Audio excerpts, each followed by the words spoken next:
Yité Nafkaf Zain. Notre Gemara, elle traite le sujet de quelqu'un qui a trouvé un guet dans la rue. Qu'est-ce qu'il en fait? Est-ce qu'il le rend à la femme, ou bien il le rend au mari, ou il le rend au Bedin, il le rend à personne? Il y a plusieurs cas, plusieurs détails là-dessus. On ne va pas entrer dans tous les détails. On pourra quand même essayer de déterminer, de faire une recherche sur un sujet d'une autre trouvaille. Quelqu'un qui a trouvé un billet d'argent, et il se pose la question, est-ce qu'il est obligé de le rendre? Il n'est pas obligé de le rendre, en fonction, d'après les détails qu'on voit dans notre Gemara. Par exemple, la Gemara a dit que celui qui a trouvé un guet et que la femme donne un signe, un siman qu'elle connaît exactement ce guet, elle le connaît de proche. Elle dit, par exemple, et regarde, il y a un tout petit trou à côté de telle et telle lettre. Dans ce cas-là, on rend le guet à la femme, malgré que cette femme va utiliser ce guet plus tard pour pouvoir se remarier. Dans ce cas-là, on rend le guet à la femme, même si le mari, il crie, il n'est pas d'accord, il dit, moi, c'est vrai que j'ai écrit son guet, mais je ne lui ai pas encore donné. On n'écoute pas le mari. D'autres détails. La Gemara, par exemple, elle fait la différence entre les altars ou pas les altars. Par exemple, un shaliach, un envoyé qui a un guet et que ce guet lui a été perdu. Et maintenant, il le retrouve. Alors, on peut se poser la question. Apparemment, la plus grande logique, c'est de dire que le guet qu'il a perdu, c'est celui qu'il a retrouvé maintenant. Et il peut continuer sa mission et aller chez la femme pour la divorcer avec ce guet. Mais par contre, on peut se poser la question. Peut-être que ici, ce guet, c'est un autre guet. Le guet qui a été perdu, il est perdu. Et le guet qu'il a retrouvé maintenant, c'est un autre guet qui a été écrit par un autre couple qui ont le même nom. Et que maintenant, il va utiliser un guet qui n'a pas été écrit l'ishma. Et donc, ce guet est pas soul. Là, dans ce cas-là, la Gemara fait la différence entre les altars et pas les altars. S'il l'a retrouvé tout de suite, il a perdu le guet. Il le retrouve tout de suite. Il n'y a pas eu de temps où il y a des personnes qui ont pu passer par là et il y a un autre guet qui est tombé. Alors, on peut rendre ce guet, on peut dire que ce guet, il est cachère et que on peut être sûr, en fait, que ce guet, c'est celui-là qu'il avait à l'initial, au début. Par contre, s'il y a du temps qui est passé, effectivement, on a une crainte que ce guet a été échangé. De là, on en arrive à un cas de quelqu'un qui a trouvé un billet d'argent et qui se pose la question est-ce qu'il doit le rendre. Normalement, n'importe quelle personne qui trouve un billet d'argent, il n'y a pas de siman. Tous les billets d'argent sont tous les mêmes. Il n'y a jamais de siman là-dessus, même s'il y a écrit le nom d'une personne sur le billet, c'est pas un siman parce que les billets d'argent, par définition, ils tournent entre les personnes. Donc, il est très possible qu'il était à l'époque chez toi, mais maintenant il est déjà passé chez quelqu'un d'autre. On ne rend pas quelqu'un qui trouve un billet d'argent de manière générale, même s'il le trouve dans une choule, dans un endroit où il y a une majorité de juifs, on n'a pas besoin de le rendre parce que, à cause qu'il n'y a pas de siman, c'est lui qui l'a perdu, il remarque tout de suite et il l'abandonne. Et quand même, une question qui a été relevée, quelqu'un qui a trouvé un billet de 200 shekels, et il vient à peine de lever le billet, et il est en train de se demander quoi faire avec. Il y a quelqu'un qui arrive devant lui, et qui lui dit, regarde, moi je viens de perdre mon billet, je viens de remarquer, et maintenant je reconnais le billet que tu as dans la main, c'est le mien. Je n'ai pas encore eu le temps de faire Yehush, je n'ai pas abandonné, je suis en train de le chercher, il y a quelques minutes, et maintenant, merci beaucoup, je te demande de me rendre le billet d'argent.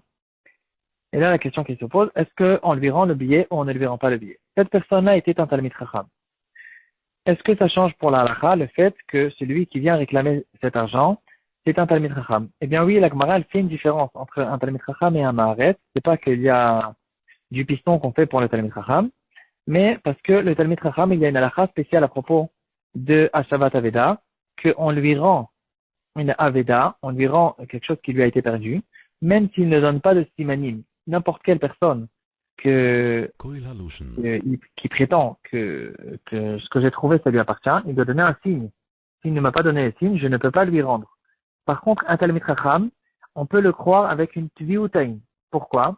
Le Talmid Chacham, n'importe qui m'explique, premièrement, on est sûr qu'il ne ment pas, c'est quelqu'un d'extrêmement honnête. Et deuxièmement, il y a une autre explication qui a été donnée par le Ktav Sofer. Le Talmid Chacham, il a son œil, son regard, il est beaucoup plus percutant. Il a pris l'habitude toute sa vie de réfléchir, de faire des nuances, d'approfondir. Et donc, il remarque son regard, son attention, elle est beaucoup plus élevée que d'autres personnes. Et donc, quand il connaît ces objets, il les connaît extrêmement bien. Il remarque beaucoup de choses que d'autres personnes ne remarquent pas en général. Et donc, on peut le croire. C'est pas qu'on pense que les autres sont des menteurs, c'est parce que un Talmid Chacham, sa reconnaissance dans ces objets, elle est beaucoup plus forte que d'autres personnes. Et là aussi, ce Talmid Chacham dit, c'est vrai que ce billet n'a pas de siman, mais je te demande de me le rendre avec cette halakha de Tfiutaïn, parce que je reconnais que c'est mon billet, et je n'ai jamais fait Yehush. Je l'ai perdu il y a pas beaucoup de temps. Et ici, on veut faire marcher cette halakha de Léaltar. On a vu à propos du guet, c'est tant qu'il n'y a pas beaucoup de temps qui est passé, alors on ne craint pas que c'est un autre, parce que ici, cette personne, il dit, d'accord, je vais bien te croire que tu as perdu un billet, je vais bien te croire peut-être que tu le reconnais, mais il est très possible qu'il y a quelqu'un d'autre qui est aussi passé par là et qui aussi lui aussi a perdu un billet de 200 shekels et donc moi j'ai pas besoin de te le rendre. Est-ce que on craint qu'il y a quelqu'un d'autre qui est passé et qui a perdu les 200 shekels? Ici la question se pose et on pourrait dire effectivement que puisque le Talmid Chacham, on lui rend avec une Tfiutaïn. Donc, on n'a pas besoin ici de siman. Donc, malgré qu'il n'y a pas de siman sur un billet, on doit lui rendre. Et deuxièmement, il n'y a pas beaucoup de temps qui est passé entre le moment où il l'a perdu et le moment où cette personne l'a trouvé. Et donc, on n'a pas à craindre qu'il y a aussi une autre personne qui l'a perdu. On pourrait peut-être dire qu'effectivement, dans ce cas-là, dans ce cas spécial, on doit rendre même un billet d'argent à ce Talmid Chacham. Qu'est-ce qu'on appelle les altars? Qu'est-ce que ça veut dire qu'il n'y a pas beaucoup de temps qui est passé? C'est une notion qu'il faut déterminer plus que ça. Qu'est-ce que c'est beaucoup de temps? Est-ce qu'on parle de 30 secondes, de 5 minutes, de 1 heure ou de 5 heures? Le Shulchan Aruch dans Siman Kuf Lamed Bet, à propos de Get, donc dans la partie Even Haizer, il dit que les altars veut dire qu'il n'y a pas d'autres personnes qui sont passées par là. Donc en fait c'est relatif, ça dépend de l'endroit. Si c'est un endroit où il y a beaucoup de monde, les altars veut dire même 10 secondes. S'il y a d'autres personnes qui sont passées entre temps, on craint que eux aussi, ils ont fait, dans le cas du get, ils ont fait tomber ce get, et dans le cas de l'argent, ils ont fait tomber de l'argent. S'il n'y a pas de personne, on sait clairement qu'il n'y a pas de personne ici qui est passé depuis le moment où il a perdu son billet d'argent jusqu'à maintenant. Ici, c'est sûr que le billet qu'il a perdu, c'est ici le billet que cette personne a trouvé. Dans ce cas-là, on lui rend le billet d'argent. Dans le cas du get, il peut continuer à l'utiliser en prétendant, en étant sûr que ce get, il est caché et c'est ce get qui a été perdu. Les poskim m'expliquent un peu plus. Ils disent qu'il y a une svara qui s'appelle les chanalach, c'est-à-dire le get, on a des données qui sont bien claires. Le shaliach, il avait un get chez lui dans sa main ou dans son ou dans ses affaires et ce get a été perdu. Premièrement. Deuxièmement, maintenant on retrouve un get. La logique nous dit que le get qui a été perdu, c'est le get qu'on retrouve ici aussi. En plus de ça qu'il y a les mêmes noms, etc. C'est difficile de dire que c'est un autre get.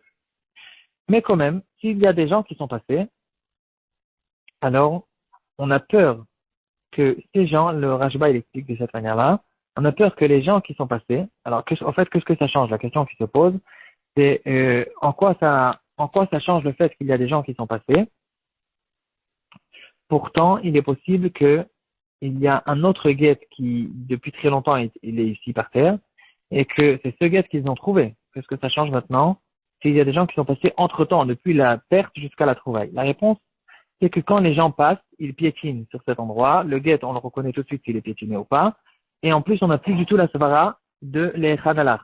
Parce que la svara de l'Echan Alach, elle consiste à dire que le get que j'ai perdu, où il est passé? Pourquoi on ne le trouve pas? Si je trouve maintenant un get, c'est sûr que c'est celui-là. Par contre, s'il y a d'autres gens qui sont passés, alors on peut dire, on perd en fait la force de cette svara, parce qu'on peut dire que ce get a été piétiné, il a été déplacé, les gens ils sont venus avec leurs calèches, les chevaux, les gens ils passent, ils piétinent, le get il est parti d'ici, on n'a plus la svara de l'Echan Alach, et donc on n'a plus une force, une certitude de 100% de dire que le get qu'on retrouve ici, c'est ce get qu'on a perdu. Donc, ici aussi, à propos du get, c'est ça la svara, et c'est ça la même svara à propos de l'argent. S'il y a des gens qui sont passés par là, on n'a plus la force de cette svara qui dit la perte de l'argent, c'est l'argent qui a été trouvé ici, parce qu'il est très possible que cet argent a été piétiné, il a été trouvé peut-être par quelqu'un d'autre qui l'a pris.